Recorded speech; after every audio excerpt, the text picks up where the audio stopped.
Y la hiperpolarización del fotorreceptor genera disminución de la liberación del glutamato, que ustedes saben que el glutamato es el que inhibe la bipolar, ¿cierto?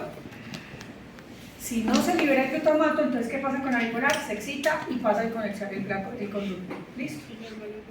¿Qué es lo que pasa cuando tenemos un campo receptivo? En este ejemplo, el centro es on y la periferia es off. Lo ideal que debería ocurrir, que yo ilumino el centro y oscurezco la periferia. Si ilumino el centro y oscurezco la periferia, pues voy a tener una sensibilidad y contraste alta porque estoy estimulando las células como debe ser. Me estoy haciendo entender con eso. Okay. Cuando hablábamos de campos receptivos decíamos, el campo receptivo es el que explica la sensibilidad y contraste. ¿Sí o no? Listo, el que ustedes perciban que si yo estoy parada acá sobre este fondo blanco, se vea fácilmente el contraste, ¿cierto? Esto a nivel de la retina, ¿cómo se explica? Pues que esto va a oscurecer las zonas que son off, que deben estar oscurecidas, ¿sí? Y esto va a emitir una luz a las zonas on que deben estar iluminadas. Cuando eso está ocurriendo, hay altos potenciales eléctricos, lo que hace que usted perciba eso, contraste. ¿Listo? En ese sentido, les estoy mostrando aquí un campo receptivo de centro on y de periferia off. ¿Qué es el ideal? Para que se generen los altos potenciales eléctricos y el paciente perciba un alto contraste, pues que se ilumine el centro y se oscurezca la periferia, ¿cierto? Listo. Entendiendo eso, ¿qué ocurre cuando yo ilumino tanto centro como periferia? Si yo ilumino todo el campo receptivo parejo, como decir que aquí en este fondo pongo algo, un color abanito, va a ser más difícil reconocer los contrastes. ¿Por qué? Porque estoy iluminando todo el campo receptivo sin distinción de que hay unas zonas on y off. Listo. ¿Vamos bien ahí? Sí. Uy, no, muchachos, en serio. Yo tengo sueño, pero ustedes están bien. Listo. Entonces. Eso lo vemos cuando hacemos una diapositiva, por ejemplo, la presentamos allá. Y si está el centro un poco iluminado, o sea, la vamos a percibir. Cuando ustedes ponen, por ejemplo, un fondo azulito cielo y las letras blancas, que no perciben bien las letras, ahí ¿qué están haciendo? Están saturando todo el campo receptivo, están iluminando centro y periferia, ¿cierto? Eso hace que a usted le cueste trabajo reconocer los contrastes. A eso hace referencia esto. Ahora, vuelvo y repito, cuando yo estoy, señor. Una pregunta, ¿siempre es conos? No, generalmente es más hacia la periferia es más específica de eso.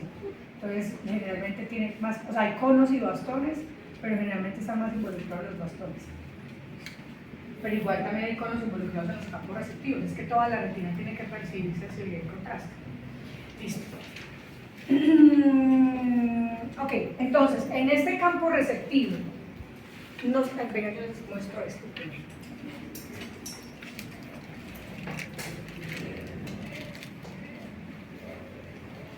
Cuando yo les mostraba esta imagen, les decía, en este campo receptivo en donde tenemos un centro on y una periferia off, la cantidad de potenciales eléctricos que se van a generar dependen de cómo sea el estímulo. ¿Dónde se generan más potenciales eléctricos? Donde ilumino todo el centro off y oscurezco la periferia, ¿sí? Eso es claro. Listo. Miren cómo se reducen los potenciales eléctricos cuando ilumino todo, ¿sí? Y eso es lo que les voy a explicar. Cuando yo ilumino todo, lo que está pasando aquí, cuando ilumino centro y oscurezco periferia, entiendo y reconozco fácilmente la sensibilidad y contraste, la diferencia de contrastes. Pero cuando ilumino todo se me hace más difícil porque se bajan los potenciales eléctricos, por eso es que a usted le cuesta reconocer una letra blanca sobre un fondo beige, ¿sí? ¿Y eso cómo se explica? Desde acá, ustedes ya comprendieron todo lo que es la fototransducción, ¿sí? En donde, en resumen, ¿qué es lo que pasa con la fototransducción? Que cuando hay luz, el fotorreceptor se hiperpolariza y al hiperpolarizarse el fotorreceptor deja de liberar glutamato. Cuando él deja de liberar glutamato, la bipolar se excita. ¿Sí? Otra vez. Cuando hay luz, el fotorreceptor se hiperpolariza. Al hiperpolarizarse deja de liberar glutamato. Y al dejar de liberar glutamato, el glutamato inhibe la bipolar, ¿no? Cuando ya no libera glutamato, ¿qué pasa con la bipolar? Ella se excita y emite un potencial eléctrico. Eso es lo normal, ¿sí? Si yo ilumino este centro y oscurezco la periferia, ¿qué va a pasar? Solo se hiperpolariza este. Estos están despolarizados. ¿Por qué están despolarizados? Porque están oscurecidos. Entonces, si yo ilumino centro on, estoy hiperpolarizando este fotorreceptor, él deja de liberar glutamato, se excita la bipolar y envía potencial eléctrico. Ahí hay altos potenciales eléctricos.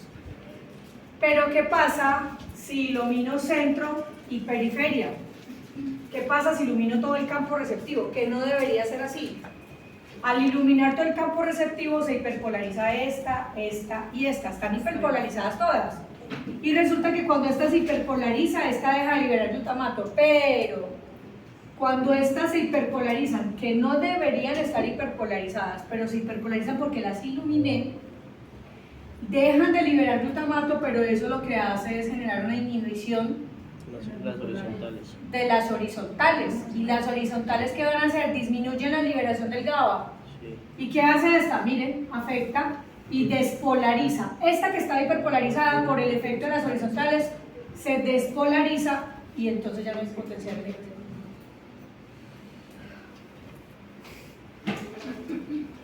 ¿Cómo van? Bien. ¿Seguro? Sí. Porque la cara que veo Yo quedé aquí, cuando se ilumina centro, deja de liberar glutamato y se... claro. O sea, ahí pasa lo que normalmente debe ocurrir. Si yo ilumino, cuando hay luz, esta célula se hiperpolariza, o sea que deja de liberar glutamato y se excita la bipolar, ¿cierto? Listo. Pero resulta que aquí estoy iluminando periferia, que no debería ser, y estoy iluminando centro, es decir, estoy iluminando todo el campo receptivo. Las tres se van a hiperpolarizar. Pero ¿qué pasa aquí? Intervienen el efecto de las horizontales. Cuando estas se hiperpolarizan, dejan de liberar GABA. Y al dejar de liberar GABA, inhiben también la horizontal. Y estas dejan de liberar glutamato. Y al inhibir la horizontal, esta pieza deja de liberar GABA. Y el GABA lo que hace es despolarizar este fotorreceptor. Y si el fotorreceptor está despolarizado, libera glutamato e inhibe la bipolar, o sea que no hay conducción de potencial eléctrico. ¿Cómo están? O sea que pueden sacar una hoja. Por decir eso, un paciente que estaría como cuando tiene mucha...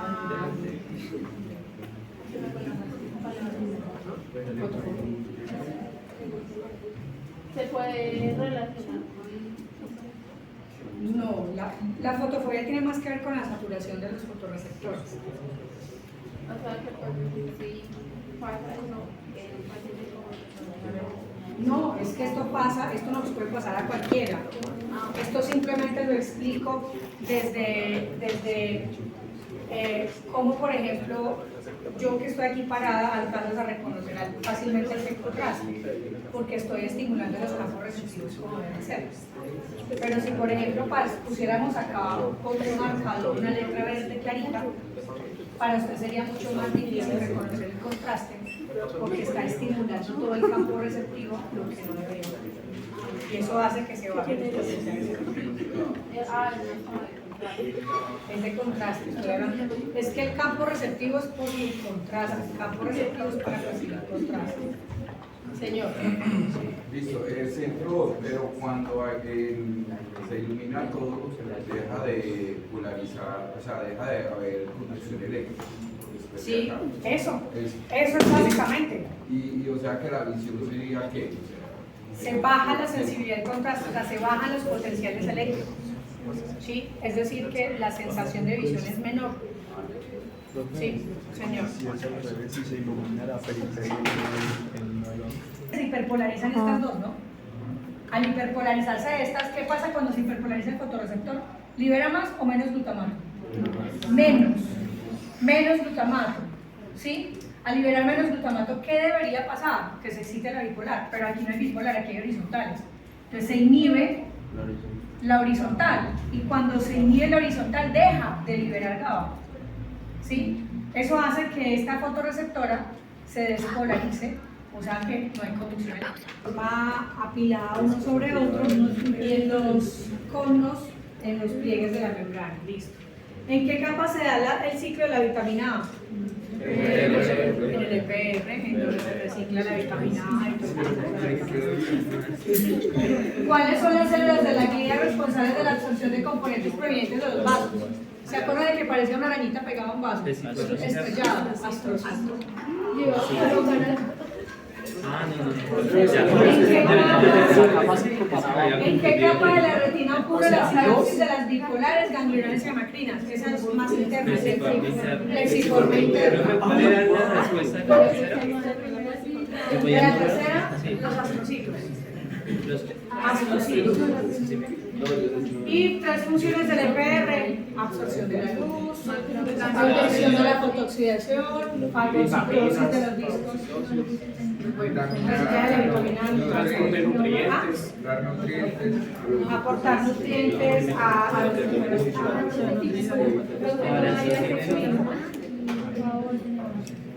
Voy a revisar esto.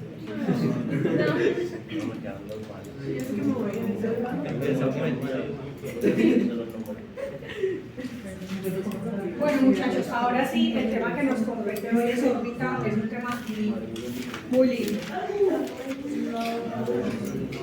Quedan aburridos. El primero. Ya nos despertó con eso, profe. La órbita es un tema muy bonito. No, está muy apagado, es que están dormidos. La órbita es un tema muy bonito porque justamente es la estructura que alberga todo el globo ocular. ¿Sí? Tiene una forma piramidal, que ya lo vamos a, bueno, aquí lo ven como si fuese, ¿sí? Tiene un ápice y una base, o tiene un vértice y una base, ¿sí? Y el primer hueso que se desarrolla será el maxilar superior, o sea, el piso de la órbita. Cuando el niño nace, todavía se está terminando de volver más duro el hueso, es decir, la osificación, pero el primero que se osifica y se endurece es el piso de la órbita, que en teoría, entre el piso de la órbita y el techo de la órbita, serán estructuras las más resistentes. Listo. Ok, eso es importante. Aquí está la nariz del paciente. La diferencia o la distancia que hay entre las dos órbitas, más o menos en promedio, en un criollito normal como nosotros, es de 25 milímetros, es decir, más o menos 2,5 centímetros, ¿sí? Entre órbita y órbita. Estoy hablando de órbita y órbita, ¿sí? Ustedes, quienes manejan monturas, ¿cuánto es la distancia del puente? Más o menos. 18 a 20. 18 a 20, sí, muy aproximada a lo que es la distancia entre las órbitas. ¿Listo? Miren las paredes internas de la órbita que van derechas a 90 grados y van paralelas, y las paredes laterales, miren que están dirigidas hacia afuera, haciendo un ángulo entre las paredes de 90 grados. Si nosotros tuviéramos los ojos alineados, el eje visual alineado al eje de la órbita, tendríamos los ojos como un pescadito. ¿Me explico? Si este ojo tuviera la misma alineación del eje de la órbita, el ojo estaría así, ¿sí? Pero anatómicamente nuestro ojo compensa los 23 grados de diferencia que hay entre el eje de la órbita y el eje visual, los compensa gracias a la potencia del recto medial.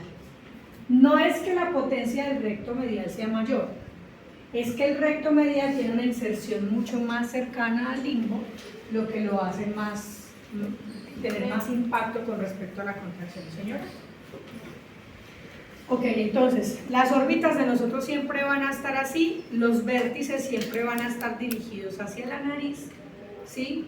Pero el globo ocular, para compensar esa dirección hacia afuera de la órbita, lo que hace es tener un recto medial inserto más adelante, para que al estar inserto más adelante mantenga el ojo alineado derecho al frente. ¿Eso es claro? Luego, cuando veamos músculos extraoculares, vamos a reconocer esa parte. Entonces, en la órbita, pues el contenido de la órbita será todo lo que tiene que ver con los anexos oculares, entonces pestañas, cejas, párpados, no funciona. Pestañas, cejas, párpados, globo ocular, vasos, nervios, grasa, músculos. Ese es el contenido de la órbita. ¿El ojo cuánto mide? Entre 22 y 24 milímetros, ¿cierto? La verdad, nosotros, por ser una población más pequeña, esos datos de 24 milímetros son en poblaciones, o lo que está en la literatura, siempre son literatura más de Estados Unidos o de Europa, que son población alta y muy grandes. Anatómicamente sus ojos son más grandes, entonces anatómicamente en una persona de Estados Unidos, por ejemplo, el globo ocular de 24 milímetros es una longitud axial normal, pero incluso para colombianos o para los que somos latinoamericanos, incluso los asiáticos, tenemos globos oculares más pequeños porque anatómicamente somos más pequeños. Eso significa que es muy normal encontrar que nosotros tengamos longitudes axiales más o menos entre 21 y 22 milímetros. ¿Sí? Que incluso un colombiano tener una longitud axial de 24 milímetros ya puede llegar a ser miope por longitud axial. Entonces, para que lo tengan presente, más o menos nosotros, aunque sí está escrito que son 24 milímetros, en Colombia es posible que tengamos ojos más pequeños y encontremos longitudes axiales de 21.5 milímetros. Listo. Los huesos que conforman la órbita son 7, ¿se lo saben? Uy, se lo sabe. Listo. Esta es la nariz del paciente, esta es la zona temporal del paciente y vamos a empezar. Frontal, maxilar superior, ¿sí? Cigomático, también se conoce como malar, cigomático, malar. Entonces empecemos: frontal, maxilar superior, cigomático o malar, listo. Y a la nariz tenemos que ir el maxilar superior hasta donde va, o sea, toda esta pared, la cara interna y el piso, el maxilar superior, pero hacia atrás. Sobre la pared nasal tenemos el lagrimal y el etmoides. Estos dos son huesos muy frágiles, muy delgados, y ellos conforman una lámina que se llama la lámina papirácea. Como su nombre lo dice, papirácea, es que es muy frágil como el papel. ¿Sí? Entonces, otra vez, frontal, maxilar superior, cigomático o malar, y acá del maxilar superior hacia atrás tenemos lagrimal y más hacia atrás etmoides. Muy bien. Al fondo, casi al vértice, tenemos el esfenoides. Esto está allá atrás. El esfenoides, no lo puedo tocar, pero está por atrás, esfenoides. Y el palatino. Con eso entonces tenemos los 7 huesos de la boca. Voy a mostrárselos uno a uno, no se preocupen que lo vamos a repetir muchas veces. Les voy a mostrar la estructura desde diferentes posiciones. Por ejemplo, si me quitaran la parte temporal de la órbita y ustedes estuvieran viendo la cara nasal de la órbita, ¿cuáles vamos a ver? Maxilar superior. Miren que el maxilar conforma la pared, el reborde nasal de la órbita, solo el reborde nasal de la órbita y el piso de la órbita. Casi todo el piso de la órbita es el maxilar superior. Listo. Detrás del reborde de la órbita, o sea, hacia adentro, estará el lagrimal Y noten algo especial, entre el lagrimal y el maxilar hay como una cavidad. Hay un vacío, si ustedes tocan a este nivel, se siente la cavidad. ¿Sí? Ahí en esa cavidad, cuando ustedes se hacen así fuerte y se sienten la cavidad, alcanzan a salir la rañita. Sí. Acá no está. Es que iba a contar una anécdota, pero fue un estudiante y me causó mucha risa, no lo voy a contar porque no sé si está acá. Tranquila que yo estaba acá. Pero bueno. Ok, entonces acá está, se aloja el saco lagrimal. ¿Qué hace el saco lagrimal? Es un saco. ¿Sí? Que lo que hace es recibir la lágrima que usted recoge durante todo el día. ¿Sí? Ella finalmente se decanta por la nariz, o sea, esa lágrima termina siendo moco. El moco que usted tiene en su nariz, gran componente es lágrima. O sea que la lágrima no solo hidrata y humecta y lubrica mi ojo, sino mi pared nasal. ¿Listo? Entonces, cuando yo aprieto aquí, realmente lo que estoy haciendo es expresando ese saco y por eso la lagañita es simplemente lágrima que se me devuelve, ¿cierto? Ok. Hacia atrás tengo la lámina papirácea, que entonces entre la lámina papirácea y el lagrimal vamos a conformar la pared interna de la boca. Ahí vamos, ¿cierto? Este grandote que ven ustedes acá será el esfenoides. ¿Listo? Ahorita vamos a mirar el esfenoides. Bueno, ahora si ustedes me quitan la pared nasal y exponen solo mi pared temporal de la órbita, o sea, estamos viendo esto pero hacia adentro, vamos a tener entonces el esfenoides. Entonces, toda la pared nasal, lagrimal y etmoides. ¿Listo? Y la pared temporal será el esfenoides y ¿cuál? El cigomático o malar. ¿Listo? Ahí está. Y un pedacito del hueso frontal. ¿Sí? Listo. Si miro de arriba hacia abajo, estoy mirando el piso de la órbita que voy a tener. Miren que todo el piso está conformado por el maxilar superior, ¿sí? Una partecita por el cigomático o el malar, ¿listo? Y un poquito del lagrimal y del etmoides, ¿listo? Miren que hacia abajo alcanzo a ver el saco y alcanzo a reconocer nuevamente la fosa lacrimosal. La medida de la órbita está muy relacionada con la longitud del globo ocular. De hecho, cuando nosotros veíamos embriología ocular, decíamos, el crecimiento del globo ocular depende del crecimiento del cristalino, ¿cierto? Y el crecimiento de la órbita depende del crecimiento del globo ocular y de las estructuras internas. Por eso es importantísimo que cuando el globo ocular crece, pues la órbita a sí mismo se va estimulando. Y este es más o menos el tamaño de una órbita promedio. 35 milímetros de alto en su base, de profundo, o sea, desde el reborde orbitario hasta el vértice de la órbita, 45 milímetros. Es decir, si el ojo mide más o menos 22 milímetros y tenemos 45 milímetros de fondo de órbita, el resto del espacio que sobra en la órbita contiene músculos, nervios, vasos y grasa. ¿Listo? Y de manera lateral, ¿sí? Vamos a tener 40 milímetros, es decir, que el resto del contenido será entonces grasa, músculos de párpados y grasa palpebral. Si yo les pregunto a ustedes qué músculos conforman entonces cada cara, vamos a intentar. Sí, ya sabemos que son 7 huesos, yo estoy toda... 7 huesos, me van a decir por favor, ¿cuáles son los huesos que están metidos aquí en el techo de la órbita? Frontal. Maxilar, no hay maxilares, no. El etmoides y el esfenoides. Muy bien. Si hablo de la cara o de la pared externa de la órbita, ¿quiénes conforman entonces la pared externa de la órbita? El cigomático o malar y esfenoides. Listo. Si hablo del piso de la órbita, maxilar superior y un pedacito en el reborde del cigomático o malar y por allá un pedacito del palatino. El palatino apenas es un pedacito allá. Y la cara interna entonces tengo el reborde por el maxilar superior, el lagrimal, el etmoides y un pedacito del maxilar en el piso.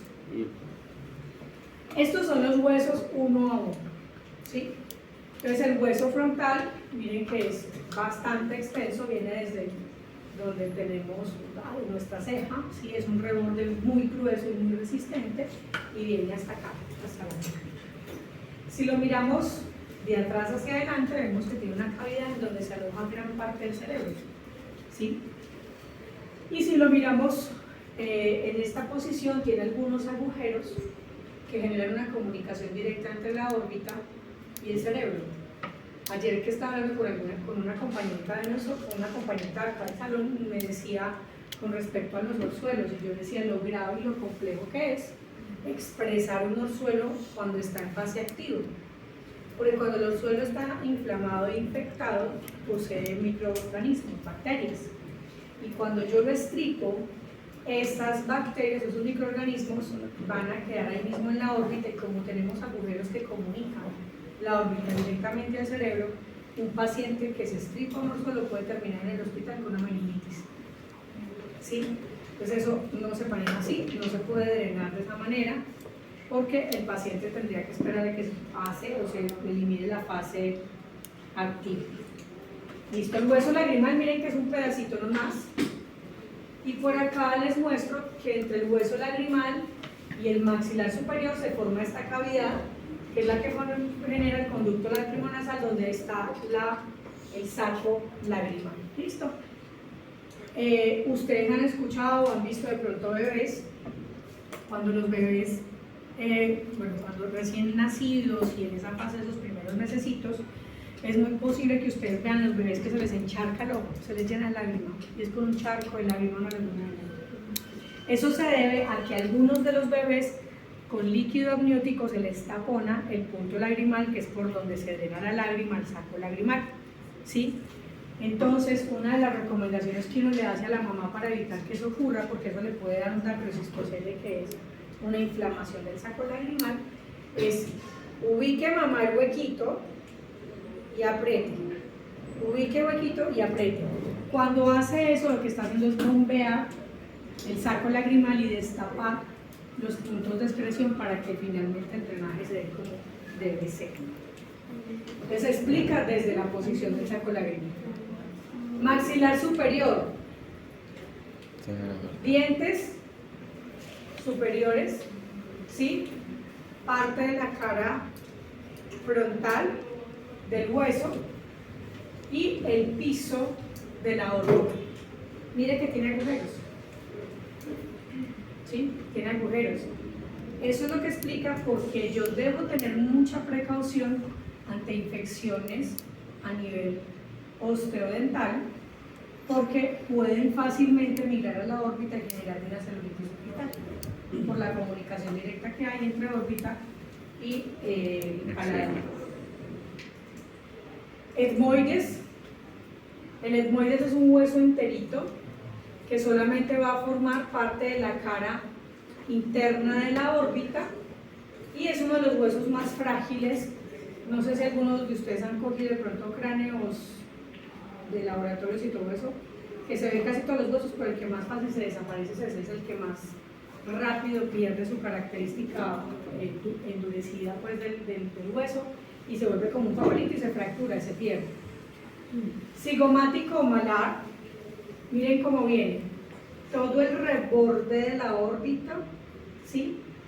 Parte de la pared lateral de la órbita y abraza parte del maxilar superior. Esfenoides es un hueso muy grande, ¿sí?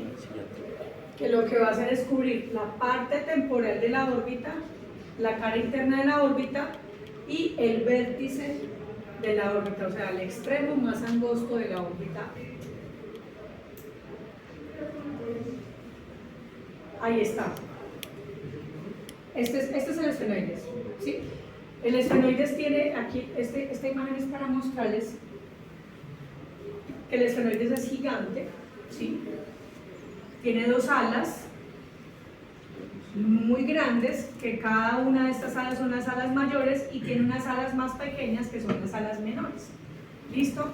Si yo lo miro de frente en la órbita, tengo la pared interna con ala mayor, perdón, la pared temporal, pero a nivel interior de la órbita, el ala mayor, y en el vértice de la órbita, el ala menor. Ahorita esto lo vamos a entender un poquito mejor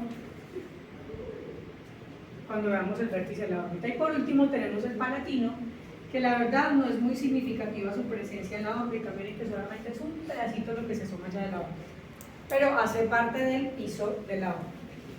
Con eso entonces tenemos los 7 huesos: frontal, maxilar superior, cigomático malar, lagrimal, etmoides, palatino y esfenoides. Ok, ¿entienden esa imagen? Órbita y nariz del paciente. ¿Listo? Ok. Basados en eso, entonces vamos a mirar que la órbita no son solo los huesos, sino que hay cavidades y hay espacios que nos interesan. ¿Listo?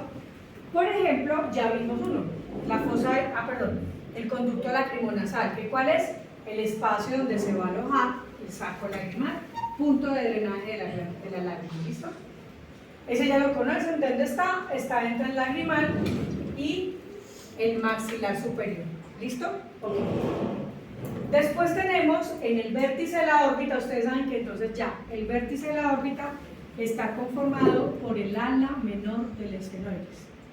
El ala menor del esfenoides es el que conforma principalmente ese pico, ese vértice, esa órbita. Y miren que esa ala menor del esfenoides tiene un agujero que lo vamos a denominar agujero óptico. Por ahí pasa nada más y nada menos que el nervio óptico y la arteria oftalmica. Importantísimo el agujero óptico. Entonces, miren lo importante que es conocer el ala menor del esfenoides, agujero óptico.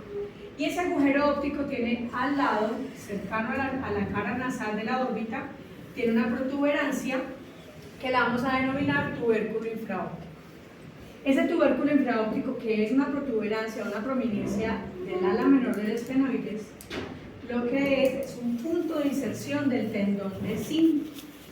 Más adelante, esto es importante tenerlo presente porque en la próxima clase vamos a ver músculos extraoculares. Y para anticiparles, el tendón de Zinc es el punto de donde salen o de donde emergen los 4 músculos rectos. ¿Cuáles son los 4 músculos rectos?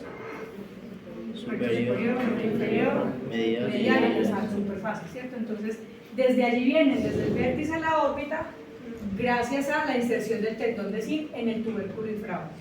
¿Listo? Ok. Voy a dejar estos dos para el final.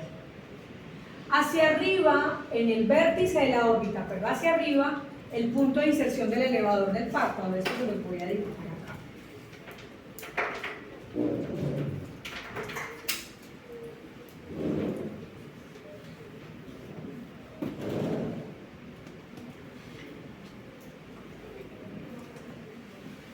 Si decimos que la órbita tiene una forma piramidal, aquí les estoy dibujando la órbita de perfil. Acá tenemos el esfenoides con su ala mayor y ala menor en el vértice de la órbita. Acá estará el tubérculo infraóptico, que sería este, de donde emerge el tendón de Zinc, que tiene una forma estrellada. Eso luego lo veremos. De allí entonces salen los 4 rectos. Aquí está el globo ocular, ¿sí? Y de aquí van a salir el recto inferior, recto superior, recto temporal y recto nasal, ¿cierto? Entonces, los músculos extraoculares salen los 4 rectos salen desde el vértice de la órbita. ¿Listo?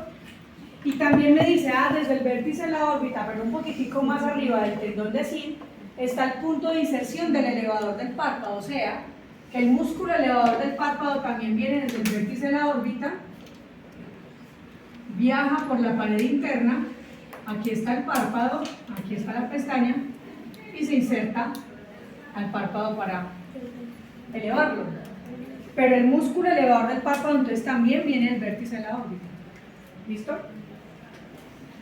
Tenemos otro que es una hendidura esfenoidal, que ahorita la vamos a ver un poquito mejor, pero por allí emergen nervios. ¿Los nervios a qué van? ¿A dónde van? Pues a muchas partes. Parte de esos nervios, por ejemplo, son fibras del tercer par craneal. ¿A qué irían?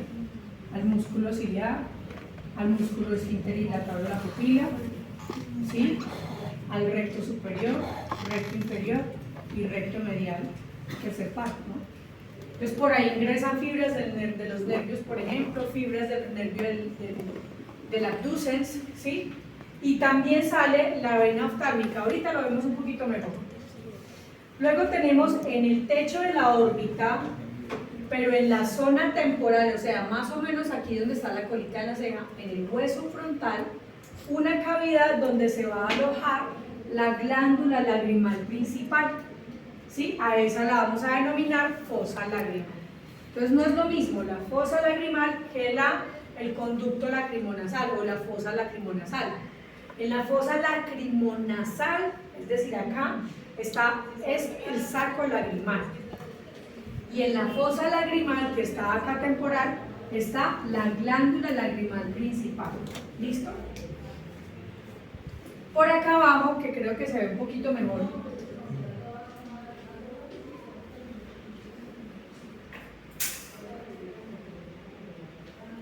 Acá está el agujero redondo mayor. Es un agujero por donde también pasan algunos nervios, pero más que todo el séptimo par craneal, porque miren, entran por allí y salen por acá, a la cara, al frente de la cara, ¿cierto? ¿Y es para qué? Para dar inervación sensitiva y motora a esta porción de la cara. ¿Listo? Y por último, la hendidura esfenomaxilar o hendidura orbital inferior, que también está, como dice su nombre, hendidura esfenomaxilar, es decir, está entre los esfenoides, ala mayor del esfenoides, y el maxilar superior, y por allí también ingresan algunos nervios, más que todo nervios que tengan que ver con la estimulación y la sensibilidad del paladar.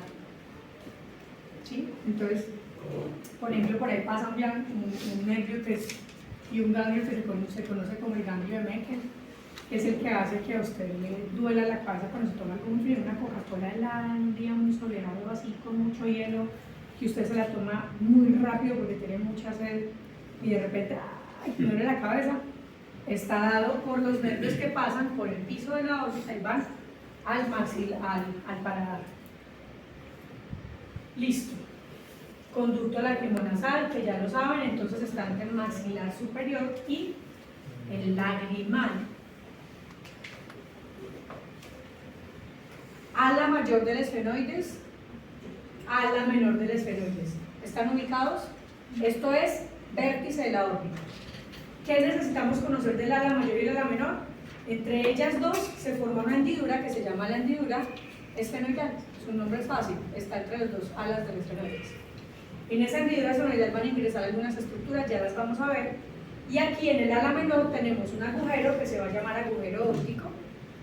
Por ahí va a ingresar nervio óptico y arteria oftálmica y tubérculo infraóptico, que será el punto de inserción del tendón de Sim con los rectos superior, inferior, nasal y temporal.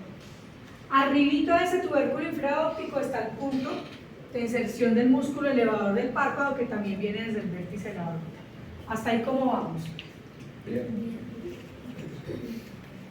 Son las 8:58, descansamos a las 9:30, porque veo unos que están así. Yo ya me desperté. Señor, ¿Alfa o alfa? a las 9:30, ¿les parece o antes? ¿Cómo están? Porque la cara que les veo es una cara fatal y estoy asustada. Señor. ¿Ah? La fosa tropial. Se me había olvidado hablar de esas dos. Gracias. Y son muy importantes, muy importantes.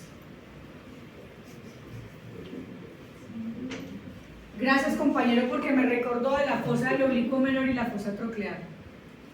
Gracias. En la cara nasal de la órbita, es decir, en el reborde de la órbita, pero en la pared nasal, tenemos la fosa del oblicuo menor y la fosa troclear o la fosa del oblicuo superior. ¿Por qué llama fosa troclear? Porque el oblicuo superior está inervado por el troclear o el patético, ¿cierto? Listo.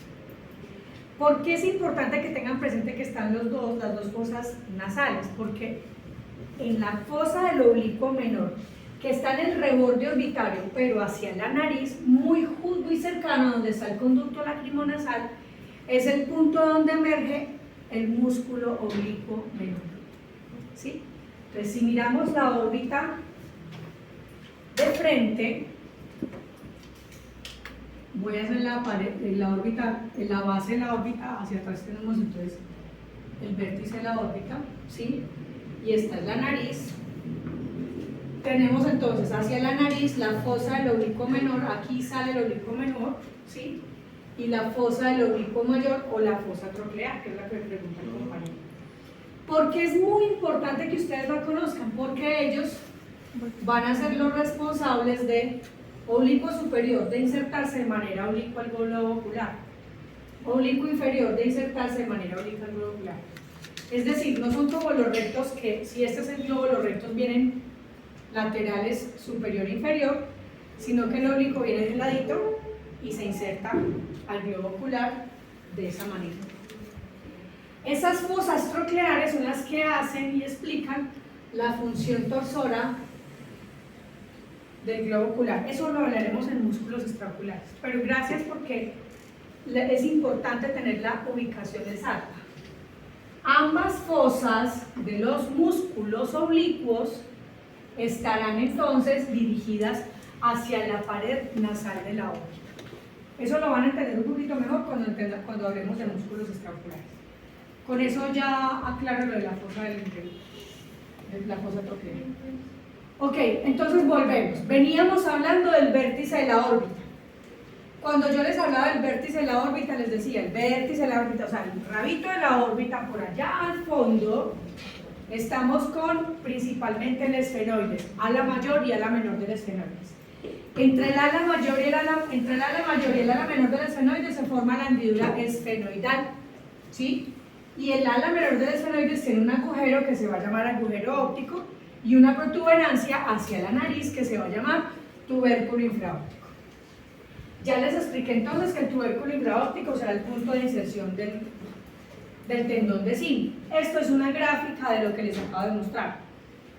Entiendan que esto será el ala mayor del esfenoides y acá estará el ala menor del esfenoides, ¿sí?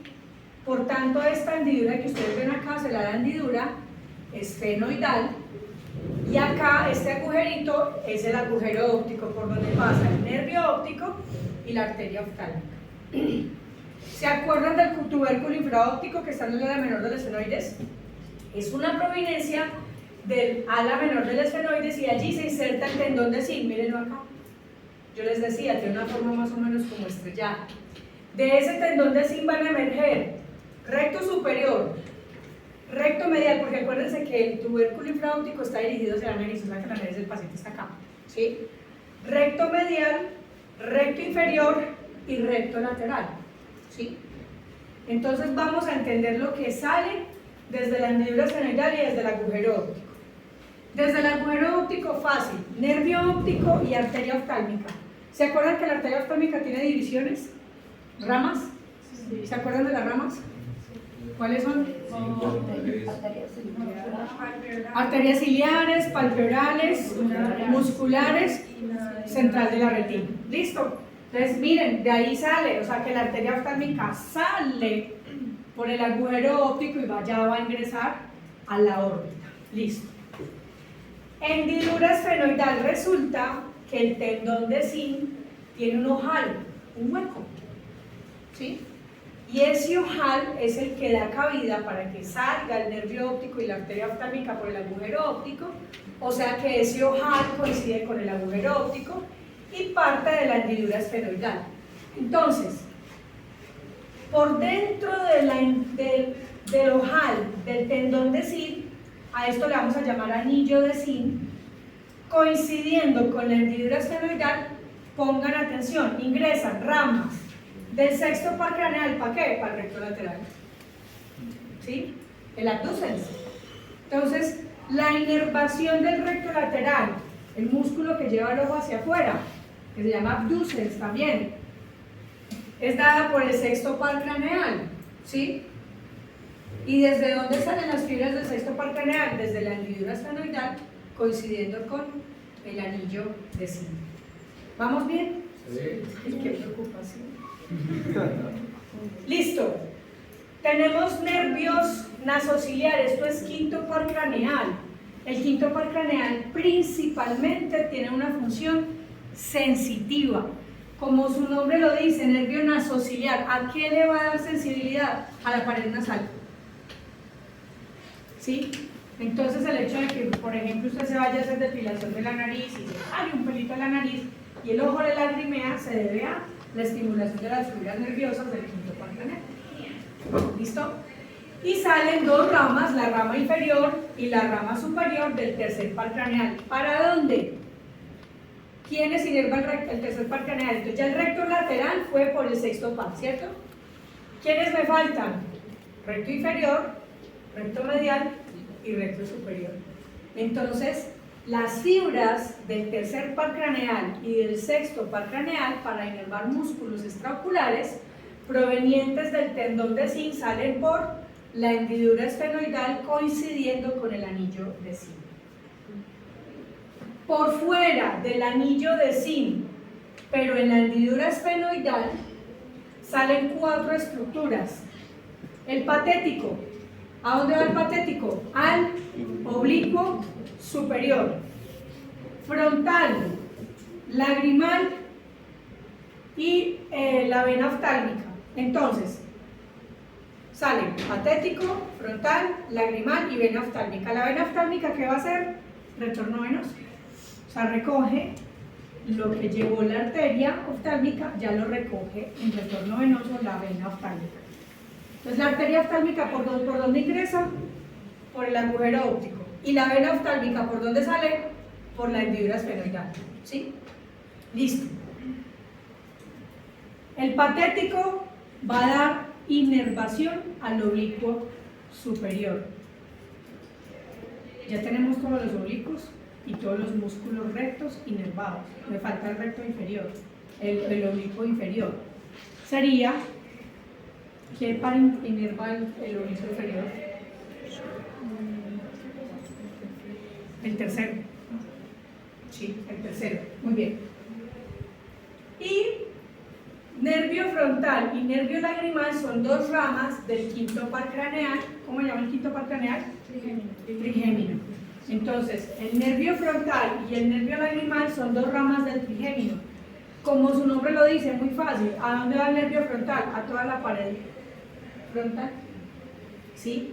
Entonces, el hecho de que usted sienta por acá cuando se toca, quiere decir que viene la inervación desde la hendidura esfenoidal. Ojo con esto. La hendidura esfenoidal está en el vértice de la órbita, pero la frente está por acá.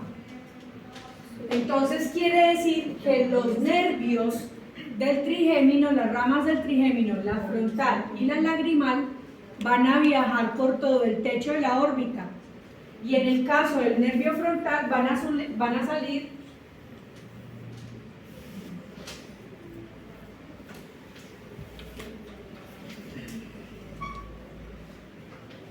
no se ve, por un agujerito que hay por acá en este hueso frontal que se llama agujero supraorbital.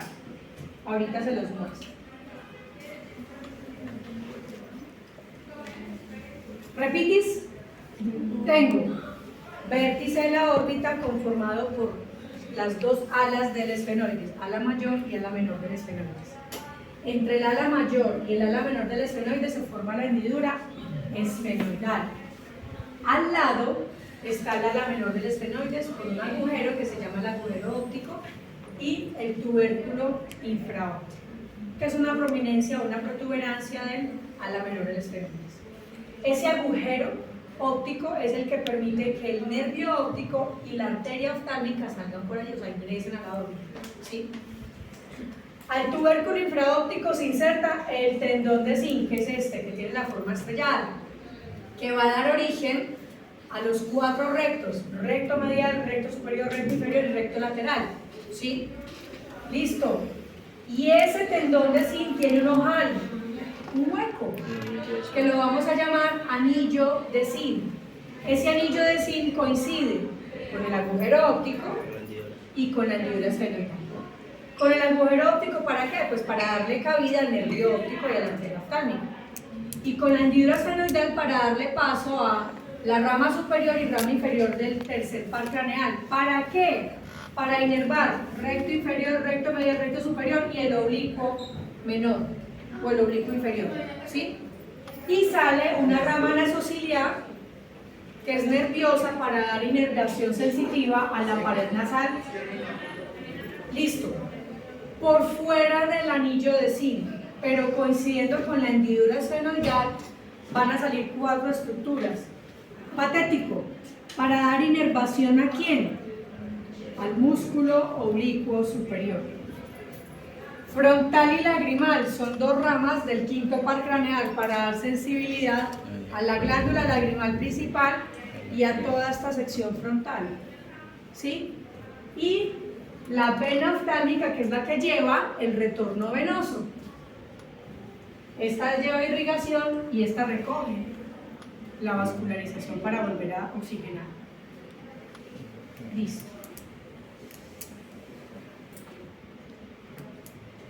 La órbita también contiene músculos, aparte de los músculos, de los 6 músculos extraoculares, o sea, los 4 rectos y los 2 oblicuos, contiene también entonces músculos provenientes o que hacen o que generan la función del párpado. Entonces tiene el músculo elevador del párpado y el músculo orbicular.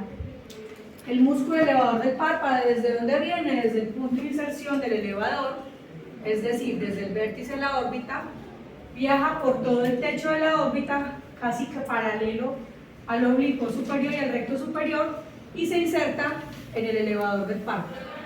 ¿Sí? Listo.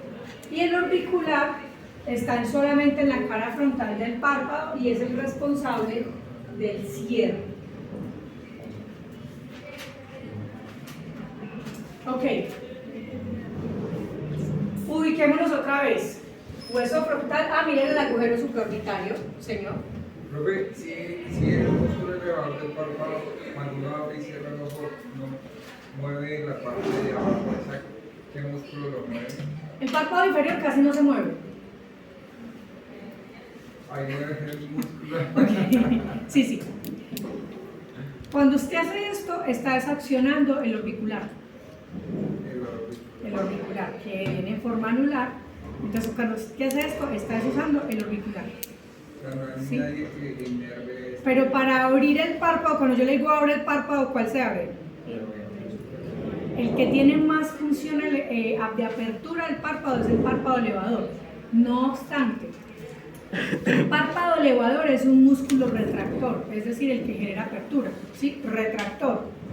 Sí hay unos músculos retractores en el párpado inferior que también contribuyen a la apertura del párpado, pero casi no son mencionados porque la función de retracción del párpado inferior es escasa. ¿Sí?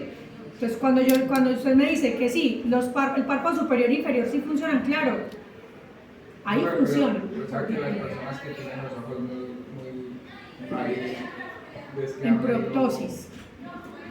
medio, o sea, siempre va a ser el mismo. El que más tiene motilidad es el elevador, el superior, ¿sí? Sin embargo, sí, hay unos músculos en el párpado inferior que se llaman los retractores del párpado inferior, ¿sí? Que ayudan a la apertura, pero realmente la apertura del párpado se da, es más el párpado superior, no el párpado inferior. O sea, si yo tengo mis ojos cerrados y los abro, ¿cuál se mueve más? El superior, ¿sí? Ahora, si usted me va a hacer ojitos como está haciendo ahorita, claro, ahí está cerrando el párpado y ese está utilizando es el orbicular, que ese sí tiene una función completa. Profe, Ok. cuando es cirugía de párpado, ¿puedo afectar el nervio? ¿Cuál Pues, es? cuando los párpados son muy cerrados, o sea, muy caídos. El nervio para elevar el O párpado. sea, sí, para de pronto, por ejemplo, en mi caso particular, yo tengo el párpado muy cerrado. Lo que pasa es que la inervación, cuando hacen cirugía de párpados, lo que están es quitando exceso de piel. Entonces, como es superficial, el nervio lo que hace es tocar el músculo y el músculo está muy atrás. Entonces, no hay problema.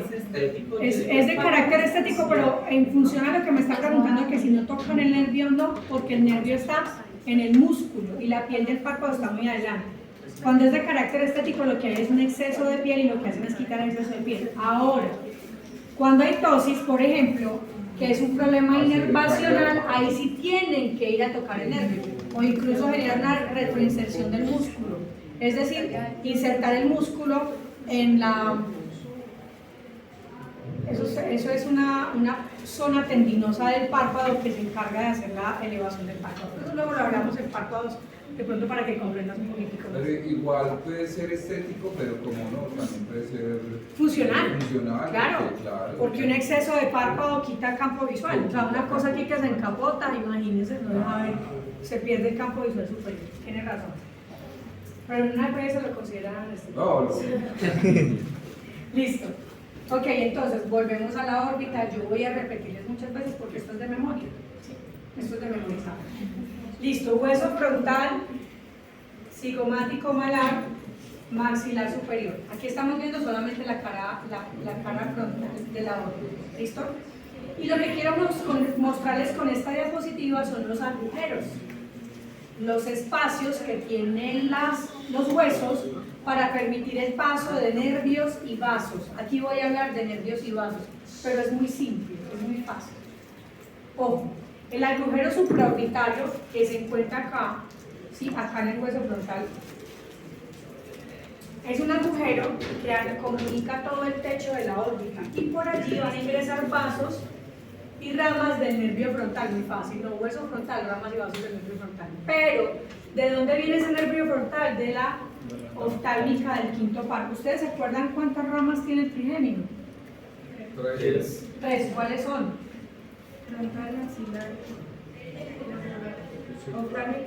Oftálmica.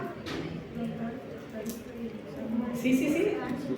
frontal, axilar, No, oftálmica, maxilar y mandibular. ¿Sí? Listo. O submandibular. Listo. Son estas 3. Entonces, ojo, del canto, partan el ojo a la mitad. Eso es canto externo y canto interno. Del canto hacia arriba, rama oftálmica. Del canto hacia el hueso maxilar superior, rama maxilar. Esta sí no nos interesa. ¿Listo? Entonces, si les estoy diciendo que de aquí hacia arriba es la rama oftálmica del quinto par y de aquí hacia abajo es la rama maxilar del quinto par, como partirlo a la mitad, desde el canto externo. Entonces, si yo les digo, muchachos, la conjuntiva tiene sensibilidad. La sensibilidad está gracias a al quinto par. ¿Qué rama específica le da sensibilidad a la conjuntiva superior? Oftálmica del quinto par. Muy fácil. ¿Qué rama le da sensibilidad al párpado y a la córnea inferior? De la mitad del canto hacia abajo. Rama maxilar de la del quinto par craneal. ¿Sí? Es muy fácil así, localizar de esa manera. Entonces, si parto de aquí hacia arriba, todo lo que ingrese por acá tendrán ramas de la oftálmica, pero como pasa por el agujero frontal, se llaman ramas frontales, que son ramas de la oftálmica, del quinto par craneal. Sensitivo, entonces, importantísimo. De aquí, este agujerito pequeñito, van a salir nervios que van a dar inervación sensitiva, no motora, sensitiva, ¿sí? Que proviene del quinto par craneal a la zona frontal. Entonces, paciente, accidente, trauma, de frente en una moto, iba en la moto con su casco a la mitad del camino, porque algunos por allá se los ponen como aquí a la mitad, y el carro de adelante frenó y el de la moto, ¡pin!, se dio adelante, se dio con el culito del carro y con la cabeza reventó el vidrio de atrás y se cortó aquí. Y ese paciente le va a llegar a decir al doctor, desde el accidente yo quedé con esto muerto, yo no siento. A usted me toca, estoy como anestesiado en esta zona. ¿Por qué? Porque seguramente hubo se lastimó o se seccionó el nervio del quinto par, nervio frontal de la rama oftálmica del quinto par que sale por el agujero supraorbitario. ¿Sí? Listo. Esto es súper fácil. El único hueco que tiene el hueso frontal se llama agujero supraorbitario. Fácil.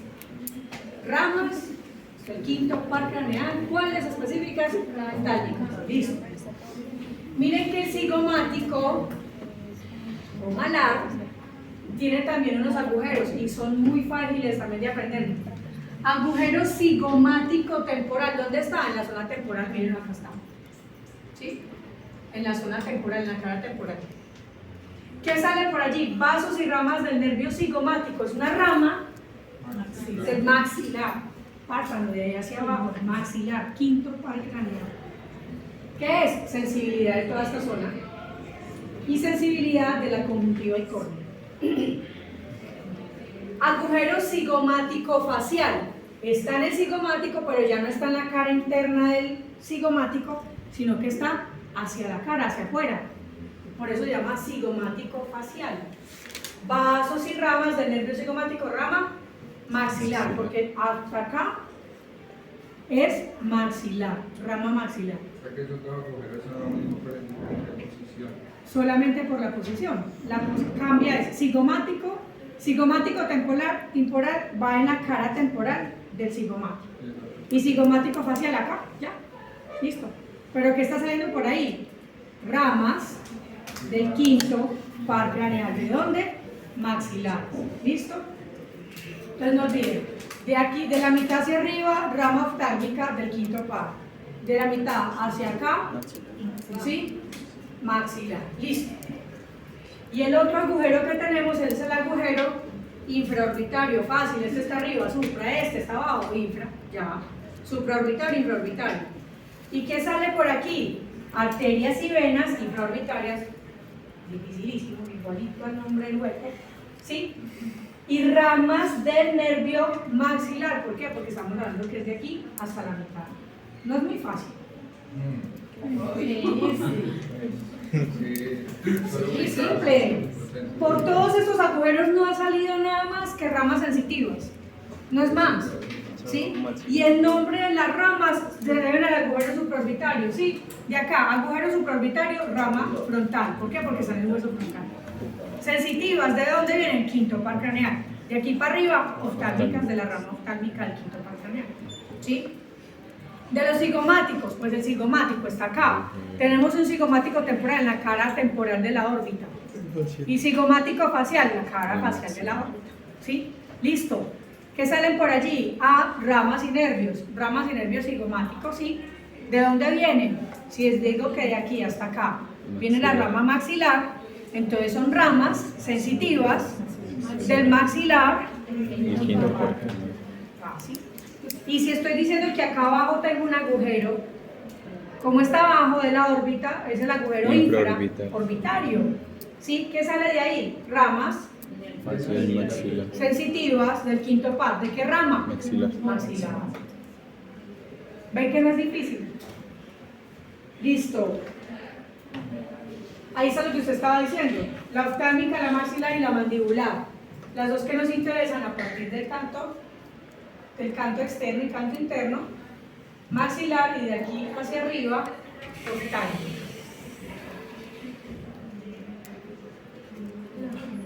Ok, aquí quiero mostrarles. Miren cómo está el núcleo del trigémino, cómo se dividen las tres ramas, y miren, de la rama oftálmica, miren cómo van a ingresar unas para salir entonces por acá, pero ingresan por la órbita. Y miren, de la maxilar, ¿por dónde pasan? Por el agujero redondo mayor, y miren a dónde salen.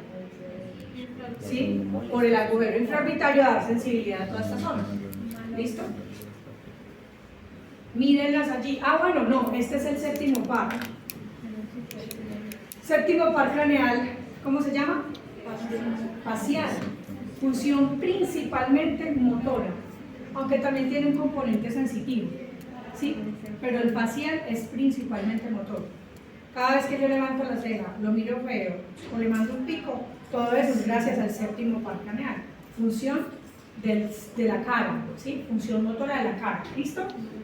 Ok, ese séptimo par craneal viene desde su núcleo, ¿sí? Por un nervio principal que se llama el nervio petroso mayor, ¿sí?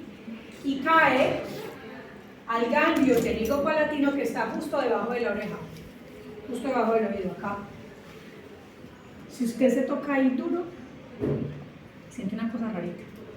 Si eso genera un poquito de dolor, porque ahí está el ganglio pterigopalatino. Ese, cuando usted se chupa un limoncito así, ¿qué es lo que le pasa? Le arde como por acá, ¿cierto? Porque mire toda la sensibilidad que tiene que ver con la glándula lagrimal, perdón, las glándulas salivales, ¿sí? Entonces cuando usted se toma el limoncito, estimula nervios y genera estimulación de producción de glándulas salivales, ¿sí? Miren a dónde va, después del ganglio pterigopalatino, ramas al maxilar inferior, ¿qué? A dar motilidad al orbicular de la boca, ¿sí? Para cierre y apertura de la boca. Listo. Y ramas de motilidad para el prócer, el corrugador, el músculo orbicular y el músculo frontal, ¿sí? Entonces todo lo que es gesticulaciones tiene que ver con el séptimo par craneal. ¿Listo?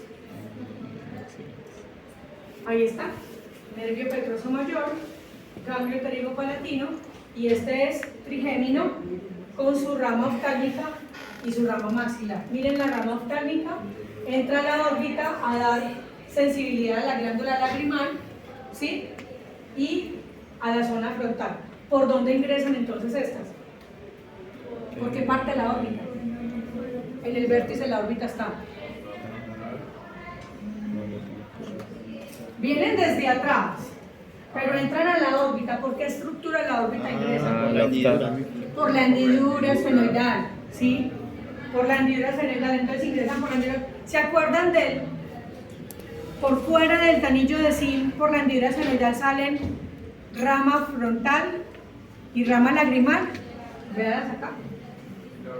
Rama frontal que sale, entra por la hendidura esfenoidal, viaja por todo el techo de la órbita y sale por el agujero supraorbitario a dar inervación a toda esta zona frontal, ¿sí? Listo. Y la rama lagrimal, ¿a dónde va? A la glándula lagrimal, sensitivo de glándula lagrimal. ¿Listo? Miren la rama maxilar, ¿hacia dónde va? Mire por dónde ingresan los nervios, por el piso de la órbita. ¿Por dónde? ¿Por dónde ingresan? La rama nasociliar, ¿la recuerdan? ¿Por dónde ingresan? Por la hendidura esfenoidal también, ¿sí? Pero coincidiendo con el anillo de zinc. ¿Y a dónde van? A la pared de la nariz y a la cara, a esta zona. ¿Por dónde sale? Agujero intraorbitario. Miren que no es difícil. Ok, listo. La cara interna de la órbita también tiene unos agujeros y también son fáciles porque tienen el nombre del hueso. Agujero etmoidal. Anterior y posterior. Anterior porque está hacia adelante, ¿no? Y posterior pues porque está hacia atrás, ¿cierto? Y por ahí que salen ramas del nervio oftálmico. ¿Por qué? Porque están arriba de esta mitad. ¿Listo? Sensitivo, más que todo la pared nasal, o sea, todo lo que es la sensibilidad de la cavidad nasal tiene que ver por esto. Esto es importante, muchachos. Miren este hueso frontal, pues acá está la fosa donde se alberga el cerebro y acá tenemos un seno maxilar. Esto es un hueco, esto es una cavidad. Para quienes sufren de sinusitis, por ejemplo, esta cavidad que debería ser libre de líquidos o de mucosa se llena de moco, ¿sí? Y eso es lo que genera dolor de tacto en esta zona. ¿Sí? Miren que es una cavidad incluso bastante amplia, muy similar a la del globo ocular. También hay senos paranasales, hay 6 senos paranasales. Ahorita los vemos. La hendidura esfenomaxilar. Esfeno maxilar, es una hendidura. ¿Y qué sale por allí o qué ingresa por allí? Miren, fibras del ganglio pterigopalatino. ¿Dónde está el ganglio pterigopalatino? Acá, ¿sí? Entonces, ese ganglio pterigopalatino viene procedente de un nervio que se llama el nervio petroso mayor, séptimo par craneal.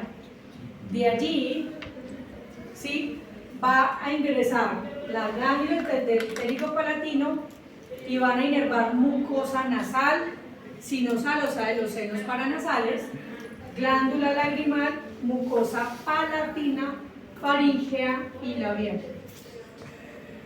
Es decir, que por acá, por la órbita, pasan nervios sensitivos a todo el paladar y toda esta sección de este hueso maxilar. Labio, mucosa nasal, paladar, ¿sí? Eso es lo que explica el dolor al tomar algo muy frío, el famoso ganglio de Meckel. ¿Listo? Y la vena oftálmica inferior, ¿dónde está la vena oftálmica superior? Sale por la hendidura.